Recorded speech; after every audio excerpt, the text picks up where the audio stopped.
નમસ્તે દોસ્તો, આજે આપણે લોક જ્ઞાન ગુજરાતમાં એક ફરી નવા વિષય સાથે આજે ઉપસ્થિત થયા છે. ઘણા મિત્રો એટલે કે કર્મચારીઓ પૂછતા હોય છે કે નોટિસ પીરિયડ વગર જોબ છોડીએ તો શું થઈ શકે છે અને કંપની આ બાબતે શું કરી શકતી હોય છે. તો મિત્રો, આપને આજે હું ખાસ જણાવીશ કે નોટિસ પીરિયડ ઓફર લેટર કે એપોઇન્ટમેન્ટમાં લખેલ હોય છે. નોટિસ આપ્યા વગર જો જોબ છોડીએ છીએ તો કોન્ટ્રાક્ટ બ્રીચનો ગુનો ગણાય છે.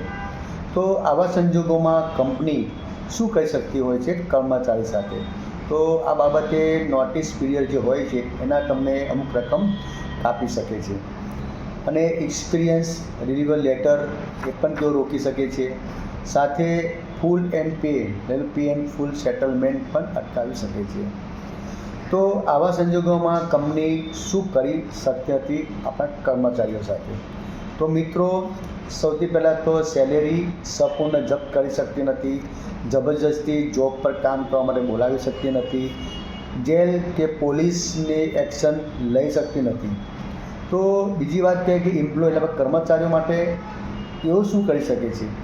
તો એ માટે તમને કહીશ કે તેઓ હેલ્થ કે હેરાસમેન્ટ જેવા કારણો હોય તો ઇમિડિયેટ રેઝિગ્નેશન લેટર વેલિડ બની શકે છે. ઈમેલ કે પ્રૂફ પણ તમે સાચવી શકો છો. આવા સંજોગોમાં તો ધ્યાન રાખજો મિત્રો, ક્યારે પણ નોકરી જોઈન કરો છો તો તેમાં ટર્મ કન્ડિશન જોતા રહો, વાંચો શું લખાણ લખ્યું છે, ત્યારબાદ તમે કંપની સામે એક્શન લેજો. ધન્યવાદ.